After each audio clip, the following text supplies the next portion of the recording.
ஸ்ரீ வைசாக மகாத்மியம். ஸ்ரீ வேதவியாச பகவானால் வகுக்கப்பட்ட 14 புராணங்களில் மிக பெரியதான ஸ்ரீ ஸ்காந்த புராணத்தில் ஸ்ரீ வைஷ்ணவ காண்டத்தில் 7வது காண்டமான வைசாக மகாத்மியம் 25 அத்தியாயங்கள் கொண்டது.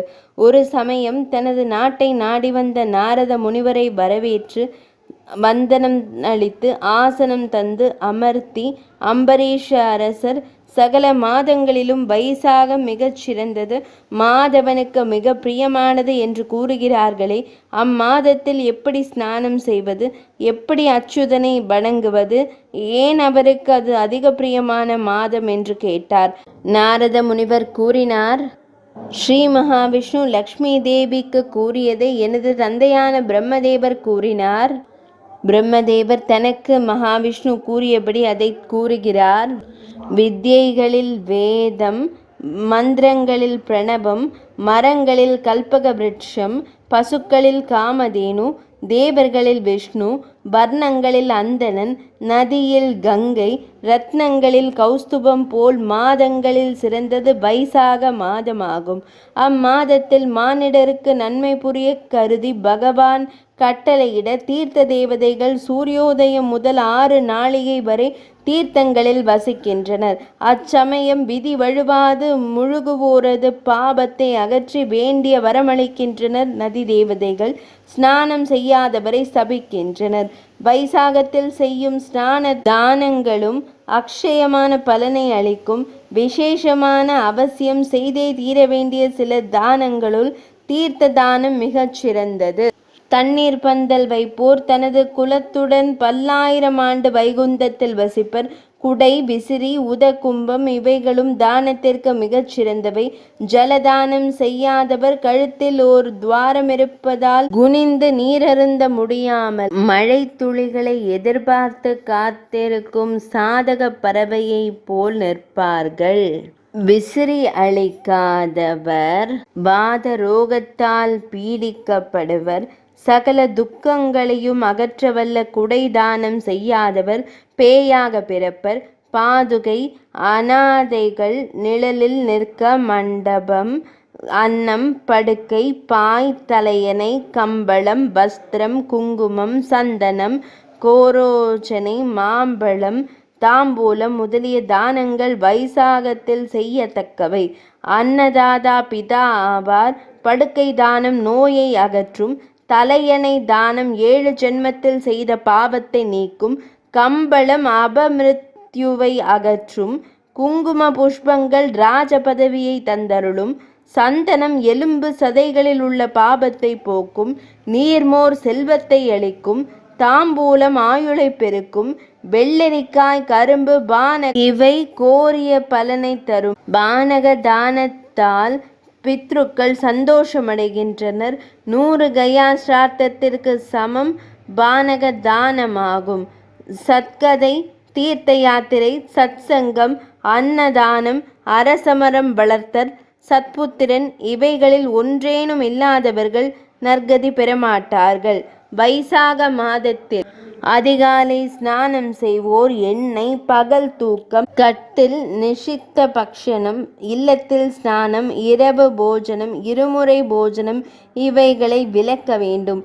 வைசாக ஸ்நானம் செய்யாதவர் கழுதையாகவும் சண்டாளனாகவும் நாயாகவும் பேயாகவும் பிறப்பர். ஸ்நானம் செய்தும் தானம் செய்யாதவர் தரித்திரனாக ஜனிப்பர். வைசாக விரதத்தை விட்டு மற்ற எதை செய்தாலும் உப்பில்லாத பானம் போல் பயனற்றதாகும்.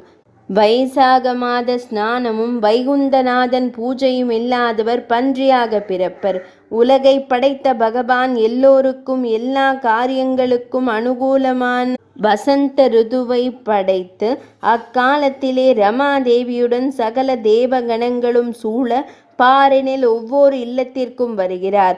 அச்சமயம் ஸ்நான தானம் செய்யாதவரது செல்வத்தை அபகரிக்கிறார். வைசாகத்தில் பரம சுலபமான ஜலதானத்தை ஏனும் செய்ய வேண்டும். இல்லையேல் உத்தம மானிட ஜென்மாவை இழந்து பசு பக்ஷி புழுக்களாக பிறப்பர். இக்ஷ்வாகு வம்சத்தில் ஹேமாங்கதன் என்றோர் அரசன் இருந்தான். அவன் செய்யாத தானமில்லை. ஆனால் எளிதில் எங்கும் கிடைக்கும் என்று ஜலதானம் மட்டிலும் செய்யவில்லை. ஏழை, கூன், குருடு கொண்டிருந்தோர் முதலியோருக்கே விசேஷமாக தானம் செய்வான். ஜலதானம் செய்யாத குற்றத்தினால் 3 பிறவி சாதகமாகவும் 1 பிறவி கழுகாகவும் 7 பிறவி நாயாகவும் பிறந்து கடைசியாக பல்லியாக பிறந்து மிதிலா நகரில் ஸ்ருதகீர்த்தி என்னும் அரசன் அரண்மனையில் தங்கியிருந்தான். தற்செயலாக அங்கு ஸ்ருததேவர் என்னும் பெரியார் வர மன்னன் மதுபர்க்க பூஜை செய்து அவர் திருவடி ஜலத்தை தன் சிரசின் மீது புரோக்ஷித்து கொண்டார். அந்த ஜலம் இந்த பல்லி மீது பட அதற்கு பூர்வ ஜென்ம ஞானம் உண்டாகி என்னை காத்தருளும் என்று கதறிற்று. முனிவர், நீ யார், ஏன் இவ்வுடல் எடுத்தாய் என்று வினவ, பல்லி, வசிஷ்ட சிஷ்யரான இக்ஷ்வாகு குமரன் ஹேமாங்கதன் நான். எவ்வளவு நட்சத்திரங்கள் உள்ளனவோ அவ்வளவு கோதானம் செய்தவன்.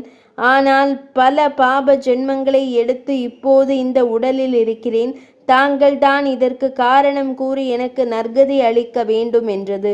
முனிவர், ஞான கண்ணினால் அறிந்த உனக்கு குரு பல முறை கூறியும் நீ அலட்சியமாக ஜலதானம் செய்யவில்லை.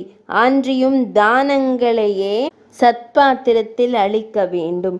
அதை விட்டு நீ அங்கஹீனருக்கு அளித்தாய். அது கருணையால் அளிக்கும் உதவியை தவிர தானமாகாது என்றுரைத்து தான் செய்த தீர்த்த தான பலத்தை அதற்கு அளித்தார். அந்த பல்லி உடலை விட்டு ஹேமாங்கதன் ககுஸ்த புத்திரனாக ஜனித்தான். இதை கண்டு வியந்த ஸ்ருதகீர்த்தி தர்ம சூக்ஷ்மத்தை கூறும்படி கேட்க ஸ்ருததேவர் கூறுகிறார். இம்மாதத்தில் மாம்பழம், தத்தியான்னம் இவைகளை தானமளிப்பதும் சாதுக்களுக்கு விசிறுவதும் உத்தமம். மகாவிஷ்ணு பூஜையால் மக்களை பெறலாம். இங்கனம் செய்யாதவர் பேயாகவும் ராட்சசராகவும் பிறப்பர். ரேவா தீரத்தில் தீர்த்த யாத்திரை நிமித்தம் செல்லும் போது என்னை ஓர் பேய் அடித்து தின்ன வந்தது. ஆனால் எனது அருகே வர முடியாமல் தூரே நின்று அட்டகாசம் செய்தது. நீ யார் என்று நான் கேட்க, ஆனர்த்த தேசத்திலே பூவரபுரத்திலே சாங்கிருதி கோத்திரத்திலே யான் பிறந்தவன். மைத்ரன் என்பது எனது பெயர். சகல தான தர்மங்களையும் செய்தேன். அன்னதானம் மட்டிலும் செய்தேனில்லை. ஆதலால் பசி தாகத்தினால் வாடி போய் திரிகிறேன். எனது புதல்வன் ஸ்ருததேவனை கண்டு வைசாக அன்னதானத்தினால் எனது துயரை தீர்க்கும்படி கூறும் என்றது. இதை கேட்ட யான், நானே உமது புதல்வன், விரைவில் தங்கள் துன்பத்தை அகற்றுகிறேன் என்று விடை பெற்று விதிப்படி வைசாக ஸ்நான தானாதிகளால் தந்தையை வைகுந்தம் அனுப்பினேன். மானிடர் இம்மை சுகம் பெற பரமன் ஜலம், அன்னம், ஔஷதம் இம்மூன்றையும், மறுமை சுகத்திற்கு சத்சேவை, விஷ்ணு சேவை, தர்ம சேவை இம்மூன்றையும் முக்கிய சாதனங்களாக அமைத்தார்.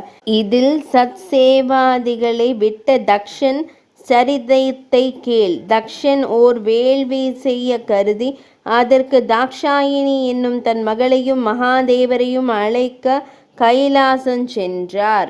தக்ஷனை கண்ட பரமசிவனார் எழுந்திருக்கவில்லை. சினம் கொண்ட தக்ஷர் குருவுக்கு எழுந்திரா சீடன், பதிக்கு எழாத மனைவி, பெரியாருக்கு எழா சிறுவன், ஆயுள், பலம், கீர்த்தி முதலியவைகளை இழப்பான் அன்றோ என்றார். ஆதலால் தான் சிஷ்யனான உனக்கு நான் எழவில்லை என்றார். இன்னும் அதிகம் குரோதம் கொண்டு தக்ஷன் சிவநிந்தை செய்து அவரை அகற்றி வேள்வியை ஆரம்பித்தான். இதை உணர்ந்த ஸ்ரீ மகாவிஷ்ணுவும் பிரம்மதேவரும் அங்கு செல்ல மறுத்தனர். தக்ஷகுமாரி தனது பதியை பழித்த பாதகனது பாபத்தை போக்க யாகசாலைக்கு சென்றாள். தக்ஷனுக்கு பயந்து தாயும் தன்னை வாவென அழைக்காததால் தக்ஷனுக்கு சில புத்திமதி கூறி சதி தேவி யாக தீயில் உடலை விட்டாள். சிவனது ஜடையிலிருந்து தோன்றிய வீரபத்ரன் தக்ஷனது அத்வரத்தை அளித்தான். மந்திர பலத்தால் சேனைகள் அறுக்க முடியாதிருந்த தக்ஷன் தலையை தானே அறுத்து அக்னியில் ஆகுதி செய்தார். தேவர்கள் பல அங்கங்களை இழந்தனர். பிரம்மதேவரது பிரார்த்தனைக்கிணங்க பரமசிவனார் தக்ஷன் தலையையும் தேவர் இழந்த அவயவங்களையும் தந்தருளினார். தர்ம சேவையை இழந்ததால் தனக்குண்டான துன்பத்தை உணர்ந்த தக்ஷன் தர்மத்தில் பேரவா கொண்டான். தாக்ஷாயினி தன்னை நாடி தவம் செய்த இமவான் கன்னிகையாக தோன்றினாள். சிவபெருமான் தவக்கோலத்துடன் ஆலமரத்தடியே தட்சிணாமூர்த்தியாக அமர்ந்தார். அம்பிகை கன்னிகையாக ஓரிடத்திலே, ஐயன் துறவியாக மற்றோரிடத்திலே. என்னால் உலகிற்கேது இன்பம்? சிவனும் சக்தியும் சேர்ந்தால் அன்றோ சாந்தியும் இன்பமும் உலகில் நிலவும். தாரகாசுரனும் அரக்கன் தேவரை தாக்கினான், முனிவரை மிரட்டினான், எளியோரை உண்டு ஏப்பம் விட்டான், அறத்தை அளித்தான். அமரர் யக்ஞ யாகாதிகள் இல்லாது உணவையும் இழந்து அரக்கனிடம் அடியும் பட்டு சொல்லொண்ணா துன்பமடைந்தனர். தாரகனோ சிவன் சந்நியாசியாய் இருப்பதால் அவரிடம் பிறக்கும் குழந்தையை தவிர மற்றொருவரால் மரணமில்லை என வரம் பெற்றான். வானவர் பிரம்மதேவரை வேண்ட அவர் சிவனருளை பெற்று பார்வதி விவாகத்திற்கு ஏற்பாடு செய்யும்படி கூறினார். தேவேந்திரனின் ஆணைப்படி மன்மதன் ருத்ரன் மீது பானமெய்து அனல கண்ணால் சாம்பலானான். ரதி தேவி உடன்கட்டை ஏற அசரீரி அவளை தடுத்து, விரைவில் உன் பதி கண்ணன் குமரனாக ஜனிப்பான். ஆனால் சிவ அபச்சாரம் செய்ததால் பிறந்தவுடன் காணாமற் போவான் என்றது. அதை கேட்டு ரதி தேவி சிறிது ஆசுவாசமடைந்தாள். அமரர் அவளை அணுகி, முன்கல்பத்தில் உனது நாயகன் சுந்தரன் என்ற அரசன் அச்சமயம் நீ ருதுவாயிருந்து தீட்டை வீட்டில் கலந்தாய். அந்த தோஷத்தினால் பதியை இழக்க நேர்ந்தது. நீ அதற்கு பிராயச்சித்தமாக வைசாக விரதம் செய்வாய். உன் கணவர் அதை செய்யாததாலும் உனது தோஷத்தாலுமே அங்கத்தை இழந்தான் என்றனர். அங்கனமே அவள் வைசாக மாத விரதத்தை செய்து வந்தாள். பர்வதராஜகுமாரி தவம் செய்து பரமசிவத்தை பதியாக பெற்றாள். ஆதி தம்பதிகள் இருவரும் கூடி குலவி இல்லற இன்பத்தில் ஈடுபட்டனர். பிரதி தினம் அவர்களது சேர்க்கையால் கருதரிக்காமல் இருந்தது. தாரகன் மாண்ட பிறகே இந்திரன் தனது ஹத்தி தோஷத்தை ஏற்ற பெண் மக்களுக்கு கர்ப்பிணி கணவனுடன் சேர்ந்தால் கருவிற்கு நாசமில்லை என வரம் தந்தார். தேவி தனது தேவனுடன் இருந்த போது கர்ப்பிக்காமலேயே இருந்தது. இவர்களிடம் பிறந்த குழந்தை அல்லவா சூரனை வெல்பவன். தேவர்கள் ஒன்று கூடி யோசித்து அக்னி பகவானை அவர்களிடம் அனுப்பினர். உமையவள் அந்நிய புருஷனை கண்டதும் அகல சிவவீரியம் கீழே சிந்திற்று. அதை அக்னியே சுமக்கும்படி தேவதேவன் ஆணையிட 10 மாதம் சுமக்க முடியாத காலத்தே தேவர்களுக்குரிய மந்திரத்தால் கருவை கனல் தேவர் கங்கையிலே விட்டார். சரவண பொய்கையில் 6 குழந்தைகள் தோன்ற பிரம்மதேவரின் உத்தரவுப்படி கிருத்திகை பெண்கள் பால் கொடுக்க எடுத்தனர். அச்சமயம் ஓர் உடலும் 6 முகமுமாக மாறினான் குமரன். அச்சரவண பவனை அன்னை பார்வதி கைலேயங்கிரிக்கு அழைத்து சென்றாள். ஸ்ராவண சுக்ல த்விதியையில் ஆரம்பித்து ரதிதேவி அனந்த சயன விரதமும் இருந்தாள். ஆவணி முதல் 4 மாதம் லக்ஷ்மி சமேதராகவும், மார்கழி முதல் 4 மாதம் தேவி ருக்மிணியுடனும், சித்திரை முதல் 4 மாதம் பூமி தேவியுடனும் நியமத்தோடு மாதவனை வழிபட்டு முடிவில் 12 கலச பிரதிமாதிகளை கொண்டு உத்தியாபனம் செய்து முடித்தாள். கணவரும் எழுந்து வந்தார். வைசாக மாதத்தில் குடை தானத்தால் மேன்மையுற்ற மன்னன் கதையை கேட்பாய். வங்க தேசத்தில் குசகேதுவின் மகன் ஹேமகாந்தன் என்றொரு அரசன் இருந்தான். அவன் வனம் சென்று வேட்டையாடி களைத்து பசி தாகம் மேலிட்டு முனிவரின் ஆசிரமம் சென்றான். மகரிஷிகள் நிஷ்டையில் இருந்ததால் மன்னனின் விருப்பத்தை பூர்த்தி செய்ய இயலவில்லை. பசியால் கோபம் கொண்டு தபஸ்விகளை சிக்ஷிக்க ஆரம்பித்தான். சீடர்கள் ஓடி வந்து குருவை காக்க முயன்றனர். அரசன் பொல்லா கோபத்திற்கு ஆளாகி 300 சீடர்களை கொன்று ஊருக்கு திரும்பினான். இதையறிந்த அவரது தந்தை அம்மகாபாதகன் தன் நாட்டில் காலடி வைக்கக்கூடாது என காட்டிற்கே விரட்டினான். 28 ஆண்டுகள் வனவாசம் செய்தான்.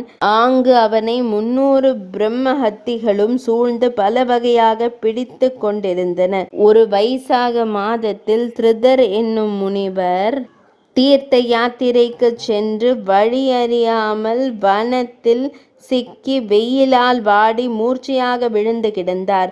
அவரை கண்டவுடன் ஹேமகாந்தன் இரக்கங்கொண்டு சிறிது ஜலமளித்து இலைகளால் ஆகிய ஒரு குடை அளித்தான். அவர் அயலூர் சென்றார். ஹேமகாந்தனுக்கு கடைசி காலம் வந்தது. 3 யமகிங்கரர் தன்னை கட்டிச் செல்ல வந்திருந்ததை கண்டான் அவன். அவர்களை கண்டு அஞ்சி அழவேண்டிய காலத்திலே குடை ஜலம் தந்த புண்ணியத்தால் விஷ்ணு ஸ்மரணம் உண்டாயிற்று. அந்திய காலத்தில் அச்சுதனை நினைப்போருக்கு ஆபத்து வருமோ? ஹரியின் ஆணைப்படி விஸ்வக்சேனர் யமதூதரை விரட்டி அவருக்கு நீண்ட ஆயுளை தந்து தானே அவர் தந்தையிடம் அவரை அழைத்துச் சென்று ராஜ்ய பட்டாபிஷேகம் செய்வித்தார்.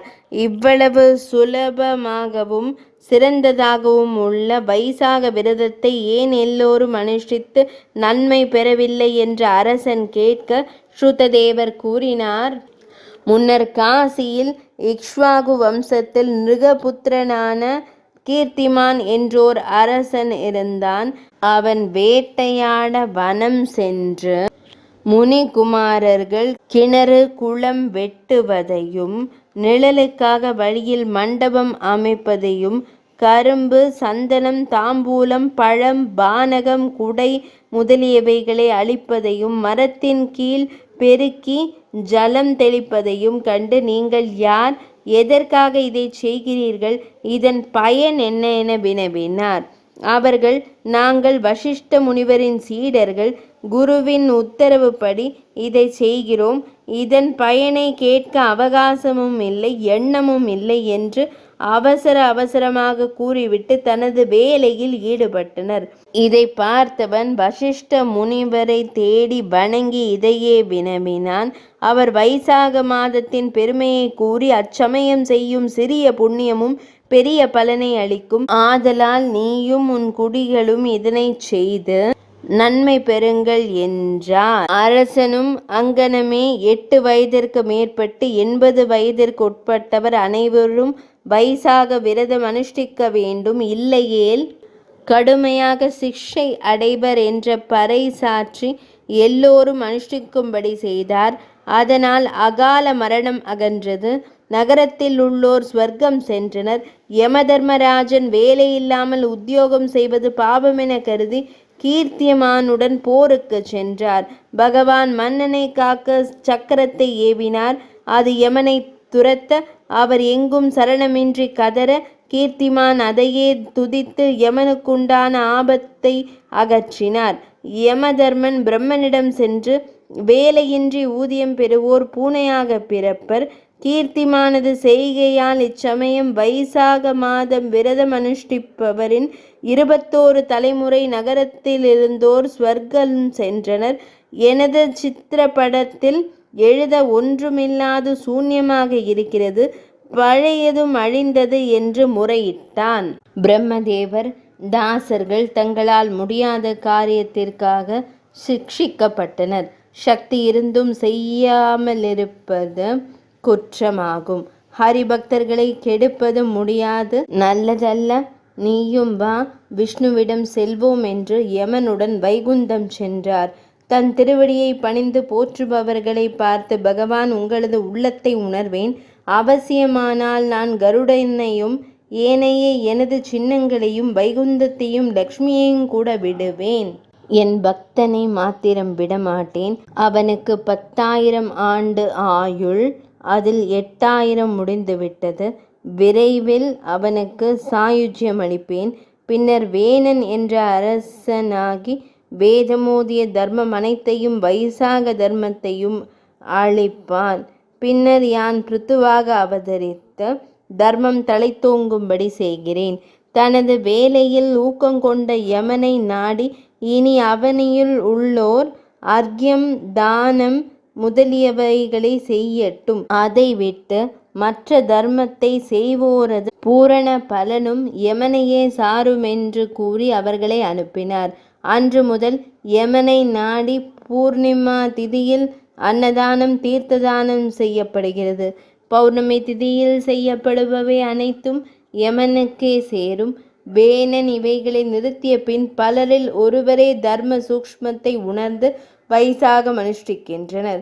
வைசாக ஸ்நானத்திற்கு பகவதாராதனம், பகவத் கதாசிரவணம், தானம் என்பவை அங்கங்களாம். கதாசிரவணத்தின் பெருமையை விளக்க ஓர் இதிகாசம் கூறுகிறேன் கேட்பாய். கோதாவரியில் பிரம்மேஸ்வர கஷேத்திரத்திலே சத்தியநிஷ்டர், தபோநிஷ்டர் என இரு துர்வாச சிஷ்யர் இருந்தனர். சத்தியநிஷ்டர் சதா பகவத் கதையில் ஈடுபட்டவர். கூறுபவர் கிடைத்தால் சகல கர்மாக்களையும் சுருக்கி கொண்டு சிரவணம் செய்பவர்.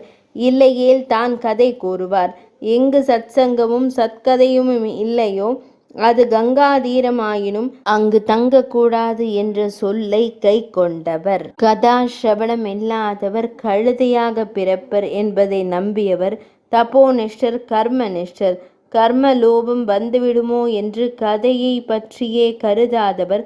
தபோநிஷ்டர் இறந்த பின் சின்ன கர்ணன் என்ற பேயாக பிறந்தார். சத்தியநிஷ்டர் பைடீனசி என்னும் நகரை நாடி செல்லும் போது கானகத்தே காதிழந்த பேயாயுள்ள தன் சகோதரனை கண்டார். அவனது பரிதாப நிலைக்கு வருந்தி தான் வைசாக புராண சிரவணம் செய்த புண்ணியத்தின் ஓர் முகூர்த்த புண்ணியத்தை தந்து அவனை வைகுந்தத்திற்கு அனுப்பினார். வைசாக மாதத்தில் ஜலதானம் செய்யாதவர் சரிதத்தை கேள். பாஞ்சால நாட்டிலே பூரியசஸ் என்றோர் அரசன் இருந்தான். அவன் கோசம் திடீரென குறைந்தது. சேனைகள் நோயால் சேதமாயின. துர்பிக்ஷமும் தோன்றிற்று. சமயம் பார்த்து சத்ருவும் அந்த ராஜ்யத்தை பிடுங்கிக் கொண்டான். சிக்கினி என்னும் மனைவியுடன் மன்னன் ஒருவரும் அறியாமல் காட்டிற்கு சென்றான். அங்கு 35 ஆண்டுகளை பல கஷ்டங்களுடன் சிந்தையிட்டு கழித்தான். தனது குருவை அக்காலத்தில் பலமுறை நினைக்க யாஜக உபாஜகர் என்ற ஆச்சாரியர்கள் தற்செயலாக அங்கு வந்தனர். தனக்கு நேர்ந்த பெருந்துன்பத்திற்கு காரணம் யாதென வேந்தன் வினவ அவர்கள் ஞான திருஷ்டியால் அதை உணர்ந்து, முன்னர் நீ 10 தலைமுறை வேடனாக இருந்தாய். 10வது பிறவியில் நீ சஹ்ய மலையில் ராட்சசனை போல் கௌடதேச ஜனங்களை பீடித்து வந்தாய். அச்சமயம் தயை இல்லாததால் இச்சமயம் புத்திரன் இல்லாதவனாகவும், நம்பியவரை கெடுத்ததால் சகோதரனற்றவனாகவும், ஹிம்சையால் நண்பனற்றவனாகவும், சாதுக்களை அவமதித்ததால் சத்ரு பயம் உள்ளவனாகவும், தீர்த்தம் கூட தானம் செய்யாத காரணத்தால் ஏழையாகவும் ஆனாய் என்றார்கள். இவ்வளவு பாபத்தினிடையே அரசனாக பிறக்க புண்ணியம் யாதோ என்று மன்னன் கேட்டான். காட்டில் 2 தனிக வைச்சாரியார்களும் கர்ஷணன் என்ற ஓர் வேதியனும் வெயிலில் வாடி ஒரு மரத்தின் கீழ் அமர்ந்தனர். நீ அவர்களை அடித்து பணத்தை பறிக்க ஆரம்பித்தாய். அவர்கள் ஓட ஒரு வைசியனை கொன்றுவிட்டாய். மற்றவர்கள் ஓட வைசியன் தனத்தை ஒரு புதரில் எறிந்துவிட்டு தானும் பதுங்கிக் கொண்டான். அந்தணன் ஓட முடியாமல் வழியில் விழுந்து மூர்ச்சையடைந்தார். அவருக்கு ஜலமளித்து அழைத்து எழுந்திருக்கும்படி செய்தார். அவ்வாறு செய்து தனம் எங்கே, வைசியன் எங்கே என்றாய். அவர் உன்னிடம் பயந்து ஏதோ ஒரு இடத்தை காட்டி ஓடிவிட்டார். உன் காரியத்திற்காகவாவது ஒரு உத்தமனுக்கு ஜலமளித்தாய். அது வைசாக மாதம். அப்புண்ணியத்தால் அரசனாக பிறந்தாய். இப்பொழுது வைசாக விரதம் செய்.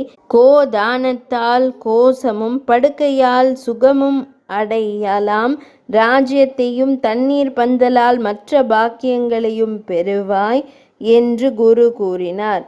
அங்கனம் அரசன் அனுஷ்டிக்க பந்துக்கள் இவனை சூழ்ந்தனர். இவனது நிலையை உணர்ந்த பகைவர்கள் பாஞ்சாலத்தை விட்டு பறந்தோடினர். முன்போல் மன்னன் ராஜ்யபாரம் செய்து வைசாக விரதத்தை நிஷ்காமியமாக செய்தான். நாடு செழித்தது. 5 புதல்வர் பிறந்தனர். ஒரு நாள் அவனது தர்மத்திற்கு மகிழ்ந்த திருமால் சங்க சக்கர பீதாம்பர தாரியாக கருட வாகனத்தின் மீதேறி லக்ஷ்மி தேவியுடன் காட்சியளித்தார். அதனை சேவித்த இவன் பரமனது திருவடியில் பணிந்து ஆனந்த பாஷ்பம் பெருக போற்றினான். யாது வரம் வேண்டுமென பகவான் கேட்க அசஞ்சலமான பக்தியையும், கண்கள் கண்ணனையே காணவும், காதுகள் அவன் கதையையே கேட்கவும், நாக்கு நாரணன் நாமத்தையே கூறவும் வரம் வேண்டினான். பகவான் அவைகளை தந்து தான் தரிசனம் அளித்தது திருத்தியை அன்று. அன்று செய்யும் தான தர்மம் அக்ஷயமான பலனை தருவதால் அன்று முதல் அதை அக்ஷய திருதியை என்று அழைப்பரென்றும் கூறி மறைந்தார். வைசாக மகிமையை விளக்க மற்றுமோர் சரிதம் கூறுகிறேன். பம்பா நதி தீரத்தில் சங்கன் என்றோர் வேதியர் இருந்தார். அவர் தீர்த்த யாத்திரைக்கு செல்லும் போது ஓர் வனத்தில் கோடை வெயிலில் ஓர் மரத்தடியே அமர்ந்தார். அங்கு ராட்சசனை போல் ஓர் வேடன் வில்லும் அம்புமாக அவர் முன் தோன்றி அவரது குடை மற்றும் செருப்புகளையும் ஆடை ஆபரணங்களையும் அபகரித்தான். அவர் வெயிலால் கொதிக்கும் மணலில் காலை வைக்க முடியாமல் புழு போல் துடிப்பதை கண்ட வேடன் மனமும் இறங்கிற்று. தனக்கு பயன்படாத கிழிந்த செருப்புக்களை அவரிடம் கொடுத்தான். அவர் பரம சந்தோஷம் கொண்டு வைசாக மாதத்தில் அவன் செய்த தானத்திற்கு பகவான் பரம பிரீத்தியுடன் ஆசீர்வதிப்பார் என்றார். பாதுகா தான புண்ணியத்தால் பகவான் யார், எது தர்மம், தர்மத்தினால் வரும் பயன் யாது என கேட்க வேண்டுமென அவனுக்கு எண்ணம் உதித்தது. அவர் வைசாக மகிமையை கூறி வரும்போது ஓர் யானையும் சிங்கமும் சண்டையிட்டு களைத்து இவர்கள் அருகே பூமியில் வந்து வீழ்ந்தன. சங்கரர் கூறிய சில சொற்கள் அவைகள் காதில் விழ உடனே அவ்வுடலை விட்டு திவ்ய சரீரம் பெற்று முனிவரை போற்றி விடை கேட்டார்கள். அவர் நீங்கள் யார், ஏன் மிருகமானீர்கள் என்று கேட்க அவர்கள் நாங்கள் மதங்க முனிவரின் புதல்வர்கள். தந்திலர் கோகலர் என்பது எங்களின் திருப்பெயர்கள். தந்தை வைசாக மாத விரதத்தை அனுஷ்டிக்கும்படி கூற அதை செய்யாது அவரையும் அலட்சியம் செய்தோம். அதனால் விலங்கானோம். புராண சிரவணத்தால் நற்கதி பெற்றோம் என்று கூறி தந்தையிடம் சென்றனர். இதை கண்டவுடன் வேடனுக்கு ஆச்சரியமும் தர்மத்தில் ஆசையும் சங்கினிடத்தில் அன்பும் உண்டாயிற்று. வில்லையும் அம்பையும் முறித்தெறிந்தான். தனது குரூர செயல்களை நினைத்து வருந்தி இவருக்கு செய்த தீங்கை எண்ணி வெட்கித்து நின்றான். தனது குற்றத்தை மன்னித்து சீடனாக ஏற்று தர்மோபதேசம் செய்யும்படி வேண்டினான்.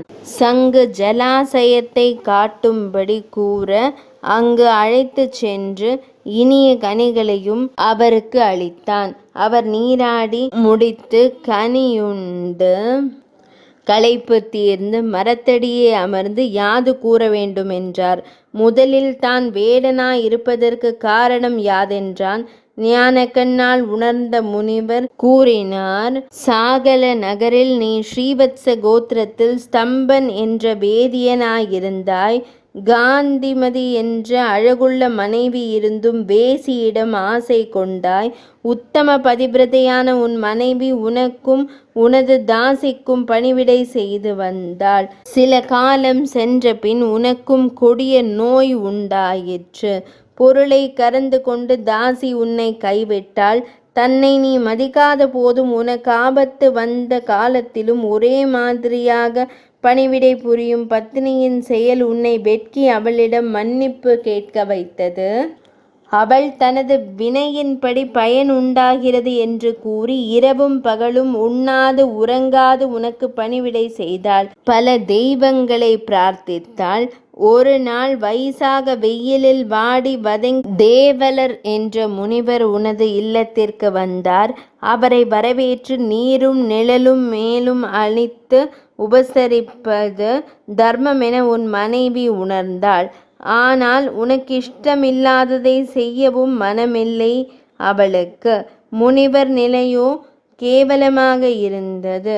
ஆபத்திற்கு தோஷமில்லை என்று உன்னிடம் அவர் ஓர் வைத்தியர் என்று கூறி அவருக்கு வேண்டிய உபச்சாரம் செய்து அனுப்பினாள். மறுநாள் உனக்கு மரணம் நேர்ந்தது. அவள் உன்னை சிதையிலிட்டு அனுமரணம் செய்தாள். உணவூட்டிய உன் மனைவியின் விரலை மரண காலத்தில் ஜ்வர வெறியால் அடித்தாய். அது உன் வாயிலே செல்ல பற்கள் மூடிக்கொண்டன. இத்தகைய பாபங்களால் வேடனாகப் பிறந்தாய்.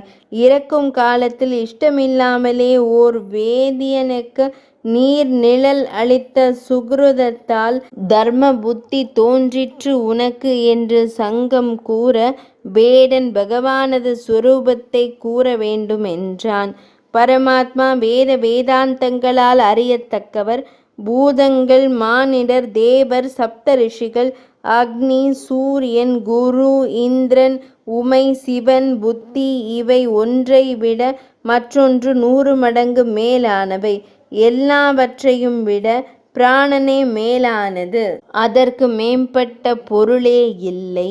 பரமாத்மா உலகை படைத்து அதற்கு படைப்பு கடவுளாக பிரம்மதேவரை அமர்த்தி அபிஷேகம் செய்து இளவரசராக வரக்கூடியவர் யார் என்று தேவர்களையே கேட்டார்.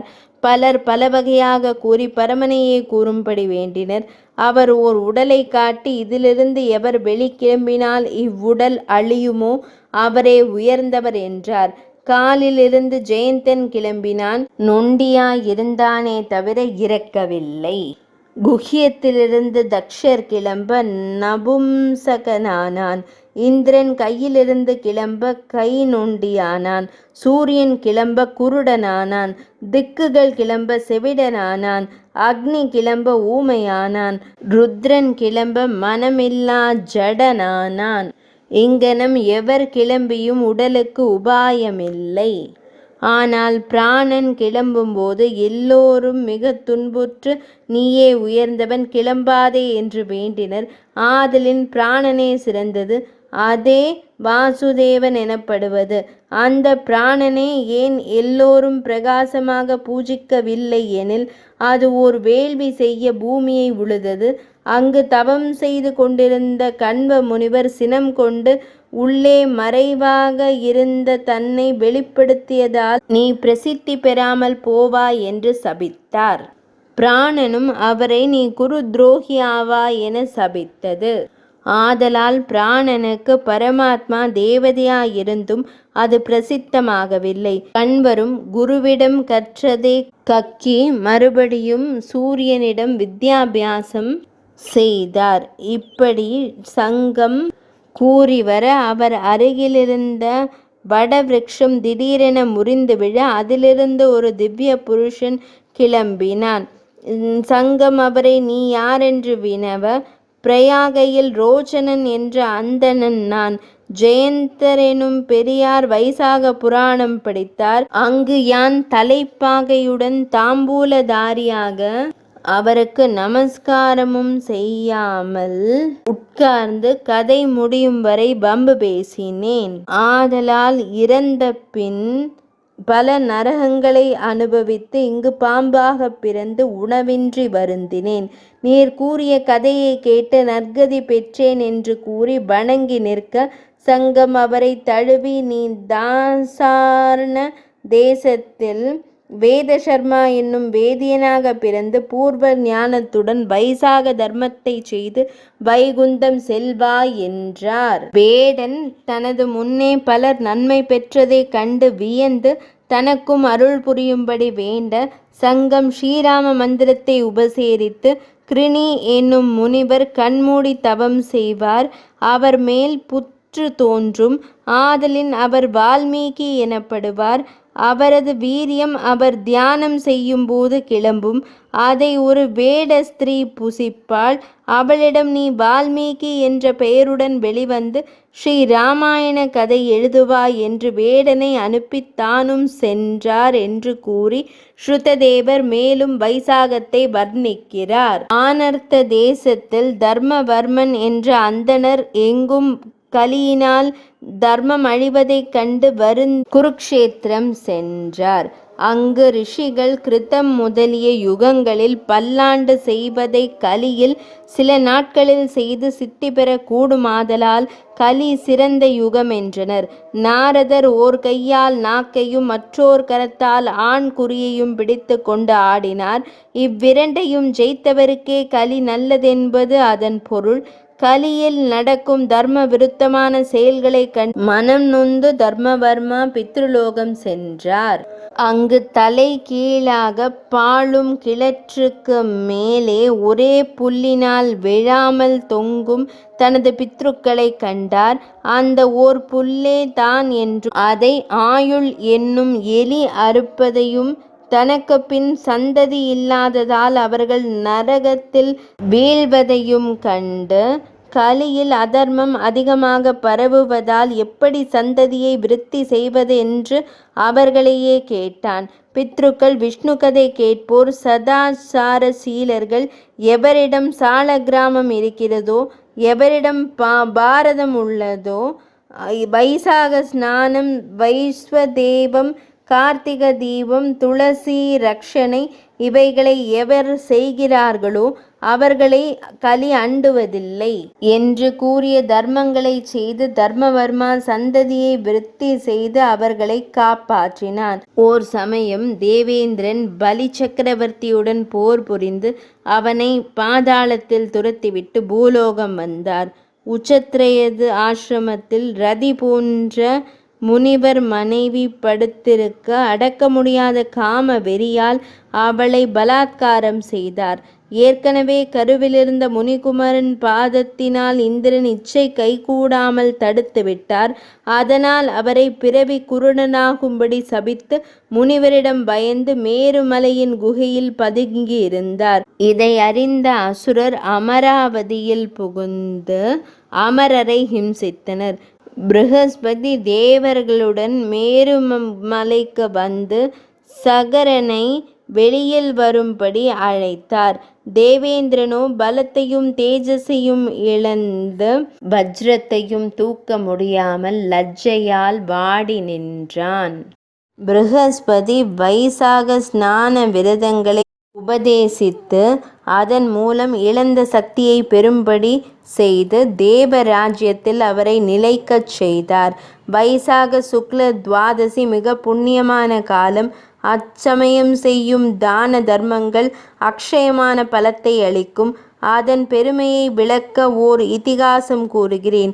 காஷ்மீர தேசத்தில் தேவவிரதன் என்றோர் வேதியன் இருந்தார். அவர் மாலினி என்னும் மகளை சத்தியசீலனுக்கு அளித்து மணம் செய்வித்தார். அவர் எல்லோருக்கும் நல்லவனாயிருந்தும் மாலினியின் மனதிற்கு மாத்திரம் பிடிக்காதவனாகவே இருந்தார்.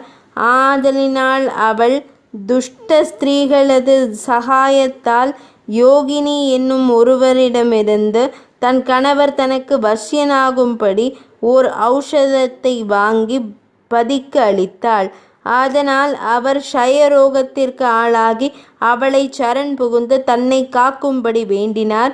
முன்போல யோகினியிடம் சென்று மாற்று மருந்து வாங்கி தந்தாள். கணவர் படுக்கையில் இருக்கும் பொழுது இவள் துஸ்சகவாசத்தால் கற்பை இழந்தாள். குஷ்டரோகத்தினால் பீடிக்கப்பட்டிருந்தாள். பல்லாண்டுகள் இப்பாபத்தினால் தாம்பர பாஜக நரகத்தில் இடர்பட்டு 100 பிறவி சொரிநாயாக பிறந்தாள். சௌவீர தேசத்தில் பத்மபந்து என்னும் அந்தணர் வீட்டு வாயிலில் அவர் புத்திரர் பாதம் அலம்பிய ஜலத்திலே இந்நாய் வீழ்ந்து புரண்டது. உடனே அதற்கு பூர்வ ஞானம் வர தன் பாபத்தை அகற்றி தன்னை காத்தருளும்படி வேண்டிற்று. முனிகுமாரர் அதுதான் பாபத்தை அனுபவிக்கட்டும் என்று உதவி செய்யாதிருந்தார். அவர் தந்தை பரோபகாரம் மிகச்சிறந்த தர்மம் என்று தான் செய்த வைசாக துவாதசி விரத புண்ணியத்தை அதற்கு அளித்தார். அதனால் அது திவ்ய தேகம் பெற்று அப்சரசாயிற்று. மறுபிறப்பில் ஊர்வசியாயிற்று. வைசாக விரதத்தை அம்மாதம் பூரணமாக அனுஷ்டிக்க இயலாதவர் அமிர்தம் தோன்றிய அம்மாத ஏகாதசி, அதை பகவான் காத்த தினமான துவாதசி, அமரர் அமிர்தமுண்ட திரையோதசி, பௌர்ணமி ஆகிய இந்த திதிகளிலேனும் ஸ்நான தான பகவதாராதன பகவத் கதா ஸ்ரவணங்களை செய்ய வேண்டும். அல்லது அதிலும் அசக்தர் கடைசி 3 தினங்களிலேனும் செய்ய வேண்டும். கடைசி 3 திதிகளில் செய்தாலாயினும் பௌர்ணமி திதியில் அன்னமளித்தால் சந்ததி விருத்தியாகும். அச்சமயம் ஸ்ரீமத் பாகவதத்தை கேட்க வேண்டும். வைசாக புராணத்தை கேட்டலும் படித்தலும் சிறந்த தர்மம். வருஷோத்சர்க்கம், கோதானம் இவைகளுக்கு மிக உத்தமமான காலம் இது. சகல புண்ணிய தீர்த்தங்களும் பகவானை பாபிகள் தங்களிடம் அளித்த பாபத்தை நீக்க வழி கூறும்படி வேண்டினர். அவர் வைசாகத்தில் கடைசி 3 நாளேனும் மூழ்காதவரிடம் போகும்படி செய்தார். சுலபமாக வெயில் காலத்தில் சரீரத்திற்கு அனுகூலமான வைசாக ஸ்நானத்தை செய்து இகபர சுகம் பெற்று இதன் பெருமை 100 ஆண்டு சிவனால் சிவைக்கு கூறப்பட்டதென்று நாரத முனிவர் கூறி முடித்தார். அம்பரீஷ சக்கரவர்த்தி இவ்வுத்தம கதையை கூறிய தேவ ரிஷியை தேவோபசாரம் செய்து அனுப்பினார். இதை படிப்பதால் சகல ஸ்ரேய சுகமும் உண்டாகும். வைசாக மகாத்மியம் சம்பூர்ணம்.